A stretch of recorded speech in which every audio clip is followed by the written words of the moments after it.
నమస్తే రమగారు. నమస్తే జయ. రమగారు, మంచి చందమామ కథ చెప్పుకుందామండి. వాగ్దానం. పూర్వం బుద్ధిసాగరుడు అని ఒక వ్యాపారి ఉండేవాడు. మంచి పెద్ద బిజినెస్. పడవలు ఉండేవి ఆయనకి, నౌకల మీద 1,00,000 2 లక్షలు బిజినెస్ తిరిగేది.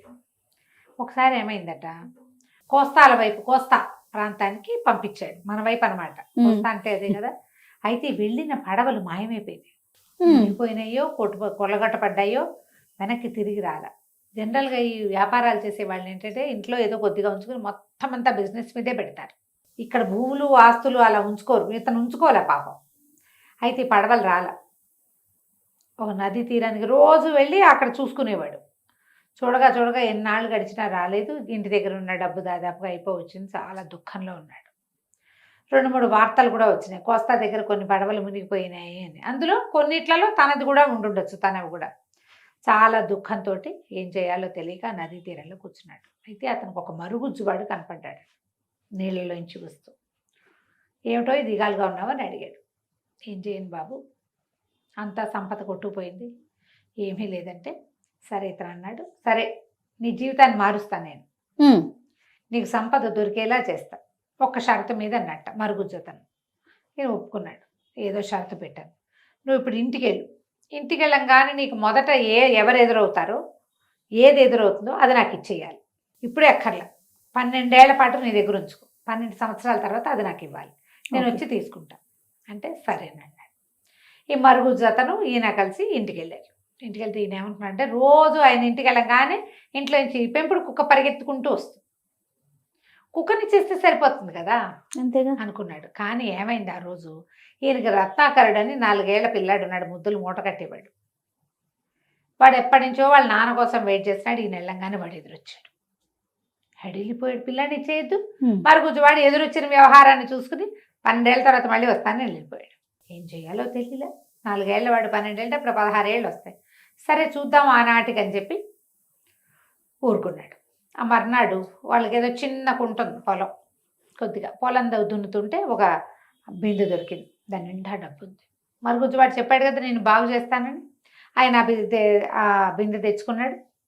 తర్వాత ఇల్లు అది బాగు చేస్తుంటే ఇంట్లో కూడా కొన్ని చోట్ల తనకి ఇట్లా బంగారు పాత్రలు దొరికినాయి. ఇక నౌకా వ్యాపారం కాకుండా మామూలు వ్యాపారం పెట్టుకుని చక్కగా బాగుపడ్డాడు. పిల్లాడికి 13-14 ఏళ్ళు వచ్చాక నీ చిన్నప్పుడు ఇట్లా జరిగిందని వాడికి చెప్పాడు.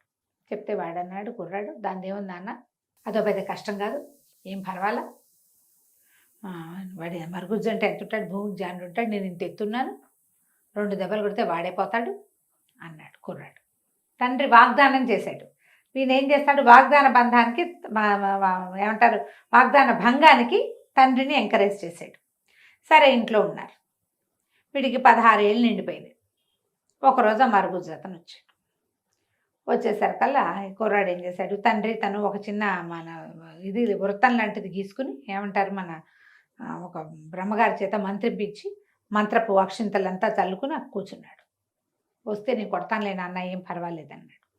ఆ మరుగుజ్జువాడు వచ్చాడు. ఉఫ్ఫను ఊదేశాడు ఆ అక్షింతల్ని. పదా మనం వెళ్దామంటే కుర్రాడు అన్నాడు, నేను నీతో వచ్చేదేంటి, నా మోకాలంత ఎత్తులేవు, 2 పిడిగుద్దులు కుడితే చచ్చూరుకుంటావు అనేసరికి, ఏమిటి నాతోనే యుద్ధం చేస్తావా నువ్వు అని అడిగాడు మరుగుజ్జువాడు. ఆ ఎవరితోటైనా చేస్తాను నేను అన్నాడు కుర్రాడు రత్నాకరుడు. అనేసరికల్లా సరే పట్టు, మన ఇద్దరం కుస్తీ పడదాం, ఎవరు గెలిస్తే వాళ్ళది పైచి. సరే ఇద్దరు పందెం వేసుకున్నారు. మరుగుజ్జువాడు ఇంతే ఉన్నాడు కానీ ఈ రత్నాకరుని ఎత్తి విసురుకొట్టేశాడు. విసురుకొట్టి, నువ్వు ఓడిపోయావు, నాకు నీతో పని లేదు, నువ్వు ఓడిపోయావు కదా, ఓడిపోయిన వాడిని విడిగా పెట్టాలి అని చెప్పి ఏం చేశాడు, వీడు నా సొంతం కదా, వాళ్ళ నాన్న అడిగాడు, వీడు నా సొంతం, పైగా ఓడిపోయాడు, మేము ఇద్దరం పందెం వేసుకున్నాం, వీడు ఓడిపోయాడు అని చెప్పి ఓ పడవ ఎక్కించి సముద్రంలో వదిలేశాడు. వదిలేసి ఆ పడవ కొట్టుకుంటూ ఎక్కడికో పోయి చివరికి ఏదో ఒక ద్వీపం దగ్గర చేరితే ఈ కుర్రాడు ఏం చేశాడు, కాస్త ఓపిక తగ్గింది, 4 రోజులు పట్టింది. కానీ 16-17 ఏళ్ల పిల్లలకి ఏముంది, మళ్ళీ ఏదైనా కొంచెం తిన్నారంటే మళ్ళీ కోలుకుంటారు. వాడు దిగి ఆ దీవంతా పరిశీలించాడు. అక్కడ ఒక పెద్ద మేడ ఉంది, పెద్ద కొండ ఉంది, లోపల ఒక బంగారు కొండ లాంటి కొండ, దాని పైన ఏదో మేడ లాంటిది కనపడుతుంది. వీడు మెల్లిగా అక్కడ ఏవో కాయాకసలు కనపడితే అవి ఇవి కోసుకుని తిని పైకి వెళ్ళాడు. వెళ్తే బయట అంతా ఎంత వెండి బంగారాలు ఉన్నాయో, ఎన్ని రకాలు ఉన్నాయో. అదంతా వెళ్ళి వెళ్ళి వెళ్ళి లోపల చూస్తే ఒక మహాసర్పం ఒకటి, నాగుపాము ఒకటి కనపడింది. అడిలిపోయాడు. ఈ బంగారాలకి వాటికి కాపలాలు ఉంటారని తెలుసుకున్నాడు, చిన్నప్పుడు అవును, తెలుసు, అవును. కథల్లో వినేవాడు.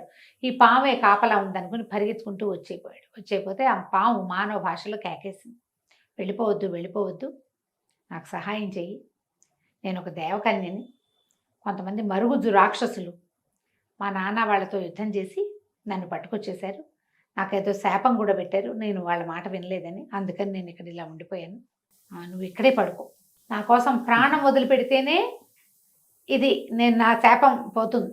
ఎవడైనా నా కోసం ప్రాణం వదలంటే వదులుతారు? ఎందుకు ఎవరు వదులుతారు? నీకేం భయం లేదు, నా దగ్గర మంత్రజలం ఉంది ఇక్కడ. రాత్రికి మరుగుజ్జు రాక్షసులు వస్తారు, ఆ అమ్మాయిని విడిపించు అని శాపం తీర్చండి అని అడిగితే ప్రాణానికి ప్రాణం అంటారు. నువ్వు ఒప్పుకుంటే నిన్ను చంపేస్తారు. నిన్ను చంపేసిన మరుక్షణం నాకు మామూలు రూపం వచ్చేస్తుంది. వాళ్ళు నిన్ను వదిలిపెట్టి వెళ్ళిపోతారు. నీకు నేను పొద్దునే లేచాక నాకు మెలకు వచ్చి వాళ్ళు వెళ్ళిపోయిన తర్వాత నేను మంత్రజలం చల్లి నిన్ను బతికించుకుంటాను, జీవితాంతం నీ పాదదాసిగా ఉంటా, ఇదే నా వాగ్దానం అని చెప్పింది. సరే వీడేమనుకున్నాడు, మనకి ఇక్కడ తినలేదు, తిప్పలేదు, అమ్మలేదు, నానలేదు, ఎటాగూ పోతాం 4 రోజుల్లో, ఇక్కడ ఈ ద్వీపంలో ఏం చేస్తాం, సముద్రం ఎక్కడుంది, మన ఊరు ఎక్కడ, పోతే పోతాం, ఒకవేళ బతికేమనుకో ఈ మహాద్భుత సౌందర్య విలాస అవుతుందేమో ఇది రేపొద్దున. ఈ అమ్మాయి ఉంటుంది కదా, ఇక్కడ ఉన్న వెండి బంగారాలన్నీ, ఈ బంగారపు కొండ, ఈ పైన భవనము అన్నీ మనమే అవుతాయిగా అని అనుకుని సరేననుకుని సావిట్లో పడుకున్నాడు. పడుకునేసరికి వాళ్ళు రాత్రి 12 అయ్యేసరికి ఒక 25-30 మంది మరుగుజ్జులు నల్లగా భీకరాకారాలతో ఉన్నవాళ్ళు వచ్చారు రాక్షస మొహాలకి. వస్తే ఎవడరా నువ్వు, దేనికోసం వచ్చావురా అంటే దేవకన్య శాపం విమోచనం కోసం వచ్చాను అంటే వాళ్ళు గట్టిగా అరిచి కేకలు పెట్టారు. దానికోసం చచ్చిపోతావా నువ్వు, అదెవరో కూడా నీకు తెలీదు అంటే అయినా సరే చచ్చిపోతా అన్నాడు. అయితే సరే చచ్చిపో, నువ్వు చస్తేనే మాకు విమోచనం, దానికి విమోచనం అని చెప్పి వాళ్ళు ఏం చేశారు, ఈవిడ మెడకాయ నరికేశాడు, వీళ్ళబడివి మెడ నరికేసి మాయమైపోయారు. ఎప్పుడైతే వీళ్ళు మెడ నరికేశారో ఆ సర్పం కాస్త దేవకన్యగా మారిపోయింది. వీళ్ళంతా వెళ్ళిపోగానే పరుగున వచ్చి మంత్రజలం తీసుకొచ్చి వీడి మీద చల్లింది, వీడిని బతికించి చూసుకున్నారు. మొత్తం రాక్షసులు అక్కడి నుంచి బయటికి వెళ్ళిపోయారు. వాళ్ళ శాపం ఏమిటి, ఈ అమ్మాయి కోసం ఎవరైనా ఒక మానవుడి రక్తం ఇక్కడ పడితేనే వాళ్ళకి ఆ మరుగుజ్జు రూపాలు పోతాయి ఆ రాక్షసులకి. ఈ అమ్మాయికేమో ఒరిజినల్ రూపం వస్తుంది. వాళ్ళు వెళ్ళిపోగానే ఈ అమ్మాయి ఏం చేసింది, చక్కగా వీడిని బతికించుకుని తర్వాత ఇక్కడే ఉండు, మనిద్దరం పెళ్లి చేసుకుందాం, నాతో పాటే ఉండమని కుర్రాన్ని తనతో పాటే ఉంచుకుంది. వాళ్ళు ఎన్నాళ్ళు కలిసి హాయిగా ఉన్నారు. ఆ భవనం నిండా వెండి బంగారాలు ఉన్నాయి. ఎప్పుడైతే ఈ రాక్షస మాయలు అవి తొలగిపోయినాయో చుట్టుపక్కల ప్రాంతాల నుంచి చక్కగా పని వాళ్ళు వచ్చారు, తోటలు దొడ్లు అన్నీ చక్కగా ఉన్నాయి. కొన్నాళ్ల పాటు హాయిగా ఉన్నారు. ఓ పిల్లాడు కూడా పుట్టాడు. పిల్లవాడు పుట్టిన తర్వాత వీడికి ఎంతసేపు నాన్నని చూద్దామని అనిపించేది. అమ్మ నాన్నని చూడాలి అంటూ ఉంటే సరే అమ్మాయి అంది, సరే నువ్వు అంత బాధపడుతున్నావు కదా, వెళ్ళిపో, మళ్ళీ వద్దు కానీ అని చెప్పి ఒక ఉంగరం ఇచ్చింది. ఈ ఉంగరాన్ని పట్టుకుని నన్ను తలుచుకుంటే, మమ్మల్ని తలుచుకుంటే మేము నీకు కనపడతాం, కానీ మీ అమ్మా నాన్నల ముందు ఈ ఉంగరపు మహిమని చూపించకూడదు, ఎవరి ముందు చూపించకూడదు, నువ్వు ఏకాంతంలో ఉన్నప్పుడే ఇది చేయాలి అనేసరికి కుర్రాడు ఒప్పుకున్నాడు, రత్నాకరుడు ఒప్పుకున్నాడు. తర్వాత ఇతను ఏం చేసింది, ఒక మంత్రం వేసి ఇతన్ని వాళ్ళ ఊళ్ళో ప్రవేశపెట్టింది. అప్పటికి వెళ్ళిపోయి ఎంతకాలం అయిందో. సముద్రంలో పడిపోయిన పిల్లవాడు బతికొస్తాడని ఎవరు ఊహిస్తారు, వాళ్ళ అమ్మా నాన్న నమ్మల. వెళ్ళేటప్పుడు లేత నువ్వు మీసాలు మొహం వాడు, ఇప్పుడు పెద్ద పెద్ద మీసాలు గడ్డాలు వచ్చినా ఇంత మనిషి అయ్యాడు, లావయ్యాడు, వాళ్ళ అమ్మా నాన్న గుర్తుపట్ల. వీడు పదే పదే అన్ని నమ్మించేలాగా చెప్పాడు. సరే ఏవో కొన్ని గుర్తులు, వాడి పుట్టుమచ్చలు, చిన్నప్పటి ఫోటోలు, వాడి నడక అవి ఇవి చూసి మెల్లిగా సర్దుకున్నాడు. సర్దుకుంటే వీడు ఏం చేశాడు, నేను వెళ్ళిపోయిన చోట అక్కడ నా బంగారపు కొండ ఉంది, పైన ఇల్లుంది, నాకు భార్య ఉంది, అమ్మాయి దేవకన్య అని చెప్పేసరికి వీళ్ళు నమ్మల. ఏమిటో డప్పాలు కొడుతున్నాడు వీడు, ఎటాగొట్టా బతికొచ్చాడు, దేవకన్యతో పెళ్ళి ఎట్లా అవుతుంది, వాళ్ళు నమ్మకపోయేసరికి కుర్రాడికి వాళ్ళని నమ్మించేసేయాలి ఎలాగైనా అనిపించింది. అనిపించి ఏం చేశాడు, ఆ ఉంగరం పైకి తీసి ఇలాగ పెట్టుకుంటూ నా భార్య కొడుకు కనపడాలని చేశాడు. ఠకీమని భార్య కుమారుడు వచ్చేసారు. అక్కడికి వచ్చేసరికి అమ్మ నాన్న ఆశ్చర్యపోయారు, చుట్టుపక్కలంతా తెల్లబోయారు, ఆహాహా అన్నారు. అంతా బాగానే ఉంది, కానీ అమ్మాయికి పిచ్చి కోపం వచ్చింది. నీకు ఒక ఆజ్ఞ ఉంది కదా, ఎవరి ముందు నన్ను తలవకూడదు, నువ్వు వీళ్ళందరి ముందు నేను ఆ ఉంగరం పట్టుకుంటే వస్తానని చూపించేశావు అని మహాకోపం వచ్చేసింది. వాగ్దాన భంగం చేసావు నువ్వు అని మంటగా ఉంది. కానీ కొద్ది రోజులు వీళ్ళతో పాటే ఉంది. ముందుగానే ఆ అమ్మాయికి మంటగా ఉండేది, నా మాట కాదన్నాడు వీడు అని. అయితే ఒకనాటి సాయంకాలము షికారుకి వెళ్ళారు.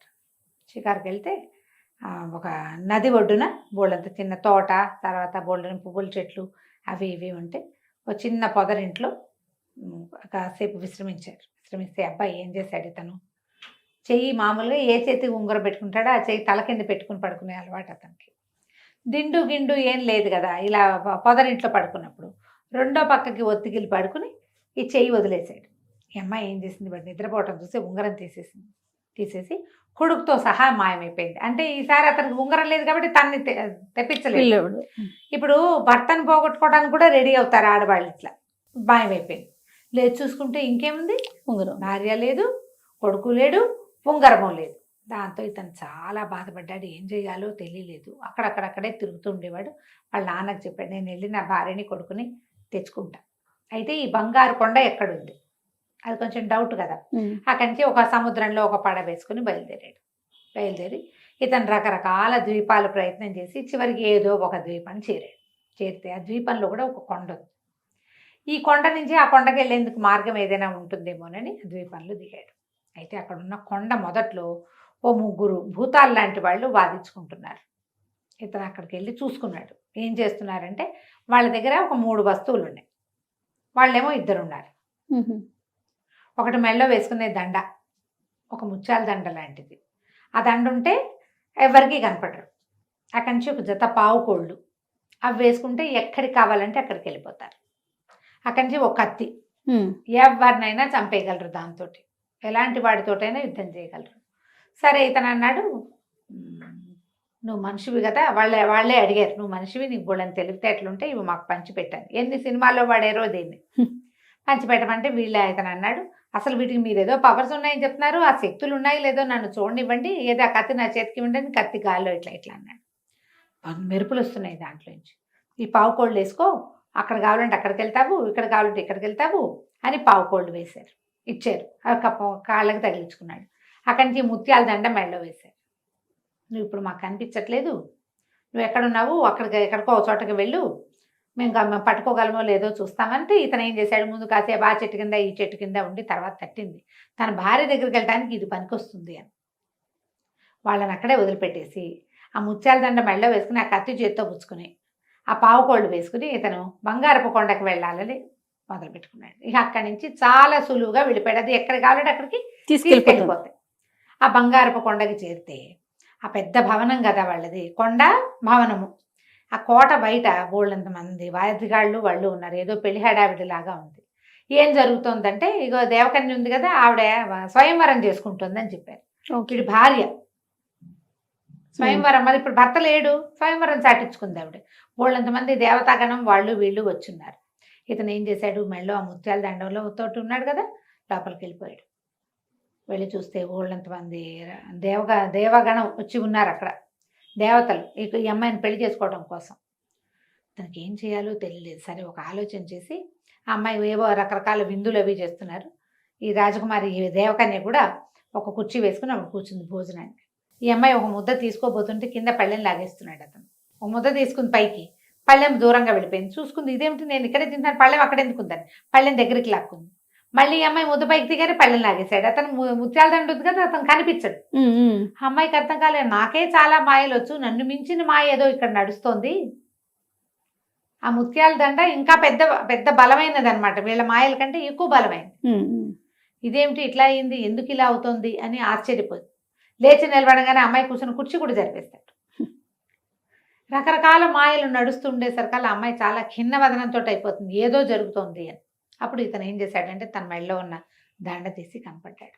మా నాన్న నా చిన్నప్పుడు నన్ను మరుగుజ్జువాడికి ఇస్తానని వాగ్దానం చేశాడు. వాగ్దాన భంగం చేసి నన్ను పోగొట్టుకున్నాడు.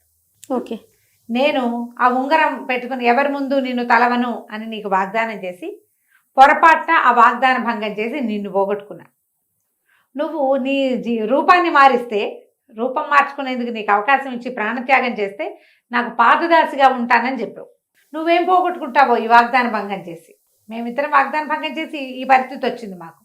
మరి నువ్వేం పోగొట్టుకోవడానికి సిద్ధంగా ఉన్నావు అంటే అమ్మాయి చాలా కష్టంతో వచ్చింది. నిజమే, నేను కూడా అదే చేస్తున్నాక. మనుషులు వాగ్దానాలు నిలబెట్టుకోలేరని నేను అతన్ని తిట్టాను.